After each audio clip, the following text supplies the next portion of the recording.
2015년 우리나라에서도 개봉됐던 인턴이란 영화가 있죠. 저는 아주 재밌게 본 영화랍니다. 70세 할아버지 역할을 맡은 로버트 드니로가 패션 회사에 인턴으로 취업한다는 줄거리인데요. 저는 특히 로버트 드니로가 자신의 입사 동기와 관련해서 던진 대사가 너무 좋았답니다. 뮤지션에게 은퇴는 없답니다. 음악이 사라지면 잠시 멈출 뿐이지요. 라고 하는 대사였죠. 영화 감독은 인턴사원 로버트 드니로를 나이, 복장, 근무 태도 등 모든 면에서 다른 직원들과는 확연히 다른 사람으로 묘사하는데요. 어두운 빛깔의 양복, 하얀 와이셔츠, 광택나는 구두, 정갈한 머리, 각진 가방 등 70년대를 대표하는 직장인의 모습이죠. 영화의 재미는 바로 그런 사람이 임원이 아니라 인턴이라는 가장 말단 사원이라는 점일 겁니다. 제가 오늘 소개할 인물은 IBM 역사상 가장 위대한 경영자로 평가할 만한 토마스 왓슨인데요. 저는 사실 그를 IBM의 실질적인 설립자로 본답니다. 나중에 자신의 아들을 IBM의 대표로 임명했으니까요. 로버트 드니로가 왓슨이 제시한 복장과 근무 태도를 그대로 따른 것이라고 보시면 됩니다. MZ세대가 들으면 끔찍한 회사라고 하겠지만 IBM은 바로 그것을 무기로 전 세계 메인프레임 컴퓨터 시장을 정복한 것이랍니다. 자, 그럼 토마스 왓슨의 비하인드 머니 시작해 볼까요?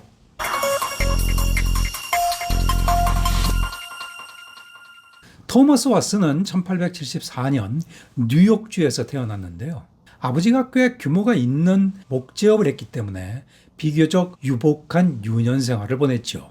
아버지는 왓슨에게 법학 공부를 권했지만 왓슨은 사업에 보다 관심이 있었던 모양입니다. 공부도 별 관심이 없었는지 대학을 자의로 도중에 그만뒀죠.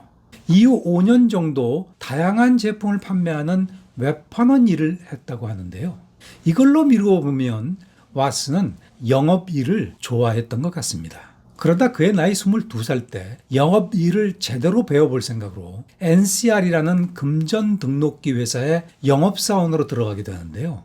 이 회사는 당시 미국에서 가장 강력한 대면 판매 영업 조직을 갖고 있던 회사였다고 하네요.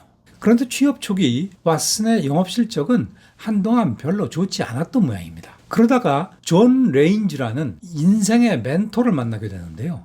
레인지는 왓슨을 데리고 다니면서 영업의 기본부터 꼼꼼히 가르쳤다고 하네요.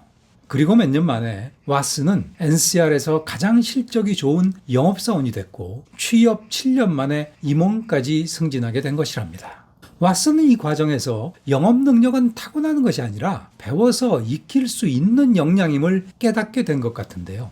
왓슨은 후일 회고록에서 레인지는 자신의 아버지 같은 존재였고 자신의 판매 및 관리 철학의 많은 부분은 그로부터 배운 것이라고 밝혔지요.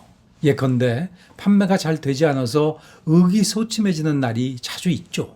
그때마다 레인지가 건네준 동기부여에 도움이 되는 슬로건을 반복해서 암송했다고 하더군요. 후일 왓슨은 IBM 영업 직원들을 교육할 때 같은 방법을 사용했다고 합니다.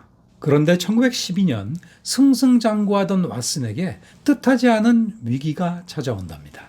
NCR은 경쟁사를 공격하기 위해서 중고 금전 등록기 판매 회사를 설립하는데요. 그 회사에서 경쟁회사 금전 등록기를 일부러 싸게 팔았던 모양입니다. 중고 가격이 싸지면 소비자들은 제품 품질에 의심을 품을 것이라는 계산이었겠죠. 그런데 이게 독점 금지법을 위반한 것이라고 법원 판결이 나게 된 것이랍니다. 당연히 왓슨은 이 행위가 불법인지 모르고 했겠죠.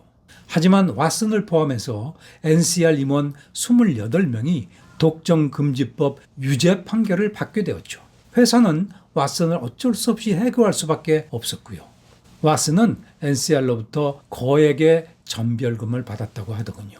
그런데 위기는 기회이기도 한 모양입니다. 1914년 왓슨의 나이 40살에 CTR이라는 회사에 임원으로 취업을 하게 되는데요. CTR은 한 사업가가 5개의 관련 회사를 인수합병해서 만든 회사였다고 하더군요. 작업시간을 기록하는 장비, 작업시간 기록 카드, 천공 카드 및 데이터 처리 장비, 계측기 제조회사 등을 합병해서 만든 회사죠. 여러 중소기업을 인수해서 만들어진 회사인데다가 종업원 수가 거의 1000명 10년이나 돼서 회사의 운영 및 관리가 쉽지 않았던 모양입니다. 왓슨은 이 회사의 운영 및 관리 책임자로 들어가게 된 것이죠. 그런데 1년쯤 지나서 NCR에서 있었던 독점금지 소송 문제도 무죄로 번복되면서 왓슨은 CTR의 최고 경영자가 된답니다. 왓슨은 이후 40년 동안 CTR의 최고 경영자로 일을 하게 되는데요. 1924년 왓슨은 CTR의 회사 이름을 IBM으로 바꾸었는데요. 세계 시장 진출을 위해서 보다 국제적인 이름이 필요해서 인터내셔널이라는 이름을 상호에 넣었다고 하더군요. 제 개인적인 추측이기는 합니다만 이 과정에서 왓슨은 자신의 IBM 지분을 많이 늘린 것 같은데요. 이름을 바꾸면서 왓슨은 IBM의 실질적 설립자가 된 것이랍니다. 당시 IBM에 어느 누구도 왓슨의 이런 결정을 반대하기는 어려웠을 겁니다. 왓슨의 임기 중에 IBM 매출은 20배, 직원 수는 50배가 늘어났거든요. 토마스 왓슨 덕택에 매년 손해만 보던 회사가 자산 규모 1조 원에 달하는 회사로 바뀐 것이죠. 왓슨의 성공 비결 중에서 경영학자들이 가장 주목하는 것은 체계적인 종업원 교육 및 관리인데요. 왓슨 자신이 처음에 영업을 잘 못하다가 레인지라는 멘토를 만나게 되면서 영업의 달인이 됐다고 했죠. 아마도 이 경험이 왓슨에게 큰 영향을 미친 것 같은데요. 레인지가 자신에게 가르쳐준 영업 비책과 자신의 영업 경험을 매뉴얼로 만들어서 IBM 모든 직원을 인류 영업 인재로 키우겠다는 생각을 하게 된 것이죠. 이런 걸 경영학자들은 공식화라고 부른답니다. 조금만 더 구체적으로 말씀드리면 IBM 세일즈맨은 모두 자신이 판매하는 장비를 설치, 작동 및 수리하는 방법을 알아야 한다고 교육을 시켰다고 하는데요. IBM은 장비를 판매하는 것이 아니라 서비스를 판매하는 것이라고 왓슨은 믿었기 때문이랍니다. 특히 IBM 복장 규정이 유명했다고 하는데요. 면도는 매일 깨끗이 해야 하고 구두는 광택이 반짝반짝 나야 했죠. 모든 직원은 왓슨의 복장 스타일, 즉 짙은색 양복, 튀지 않는 넥타이, 흰색 와이셔츠를 입어야 했죠. 좀 숨이 막히시나요? 그런데 이게 끝이 아니랍니다. 왓슨은 일종의 교주라고 생각하시면 됩니다. 모든 직원들에게 회사에 대한 자부심과 충성심을 심어주기 위한 복음주의적 열정을 갖고 있었다고 하는데요. 자신이 그렇게 영업을 해서 성공을 했으니까요. 모든 직원들은 왓슨의 연설과 에세이 모음집을 갖고 다니면서 이를 종종 암송해야 했다고 하더군요. 특히 왓슨이 가장 좋아하는 슬로건인 생각하라, think는 모든 직원들이 암송하는 주문이 되었답니다. 후일 IBM PC 브랜드나 회사 홈페이지에도 자주 등장하는 단어지요. 그런데 이런 종류의 기업 문화가 처음에는 좀 거북스러울 수 있지만 몇 달 따라가다 보면 편한 점도 있답니다. 군대 생활 비슷하다고 보시면 됩니다. 이게 그렇게 불편하지 않게 되면 비로소 IBM 조직인이 된 것이랍니다. 적응이 되지 않는다면 일찍 퇴사하는 편이 나을 수도 있겠죠. 놀라운 점은 당시 IBM은 미국 대학생들이 가장 일하고 싶어하는 회사 중 하나였다는 사실인데요. IBM의 근무 조건은 업계 최고 수준이었기 때문이죠. 판매 인센티브나 임금 수준도 높았고요. IBM 조직에 충성하기만 하면 해고는 거의 없었죠. 당시에는 드물었던 건강보험과 생명보험을 포함해 많은 혜택도 제공했다고 하더군요. 그리고 또 하나, 왓슨 자신이 회사에서 매우 모범적인 자신의 삶의 모습을 직원들에게 보여줬다는 점도 지적할 만한데요. 솔선수범한 것이죠. 왓슨은 담배나 술을 전혀 하지 않았고 휴가도 거의 가지 않았다고 합니다. 하루 16시간을 회사에서 일했고 대부분 저녁 시간을 직원들이 많이 모이는 식당이나 클럽에서 보냈다고 합니다. 마지막으로 왓슨의 업적에 대해서 한 가지만 더 언급해야 할 것 같은데요. 보통 영업인들은 기술에 대해서 문외한이거나 별로 중요하지 않다고 생각하는 경향이 있는데요. 왓슨은 예외적인 경영자였던 것 같습니다. 그는 비즈니스를 자동화하는 기계의 잠재력과 미래에 대해서 확신을 갖고 있었던 것 같습니다.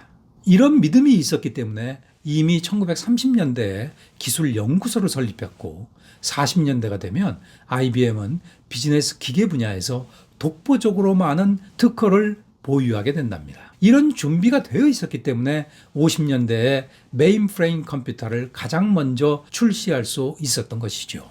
제 나이 또래 사람들은 IBM을 메인프레임 컴퓨터 만드는 회사로 아는데요.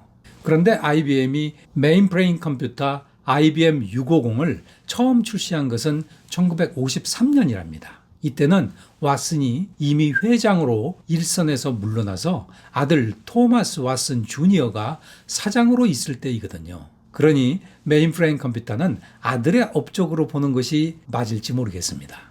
1960년대와 70년대 IBM은 미국 컴퓨터 시장의 80%를 장악하게 되는데요. 하지만 왓슨 주니어는 아버지 왓슨이 구축해 놓은 영업 방식이나 관리 기법을 그대로 계승했기 때문에 아버지 왓슨이 어느 정도 기여를 했다고 봐도 무방할 것 같습니다. 정리하겠습니다. 요새는 IBM과 같은 기업 문화를 갖고 있는 기업이 별로 인기가 없죠.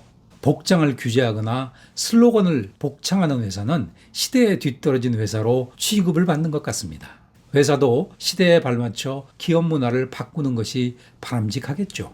하지만 규율 또는 디스플린은 개인이나 조직이 성공하는 데 있어서 꼭 필요한 귀중한 자산이라는 생각이 듭니다. 제가 아는 어떤 선배 한 분은 회사를 퇴사한 후에도 항상 양복을 입고 다니는 분이 계시는데요. 심지어는 집에서도 점심 먹기 전까지 양복을 입고 계신다고 하더군요. 그 이유를 제가 물어보니 편한 복장으로 입고 있으면 자꾸 낮잠을 자게 된다고 웃으시더라고요. 아마도 이 선배는 삶에 대한 진지한 자세와 열정을 지키기 위해 양복을 고집하고 있구나 하는 생각이 들었답니다. 그리고 저는 그런 선배의 모습을 보고 꼰대라는 생각이 손톱만큼도 들지 않았답니다. 오늘 영상은 이만 마치겠습니다. 시청해 주셔서 감사합니다.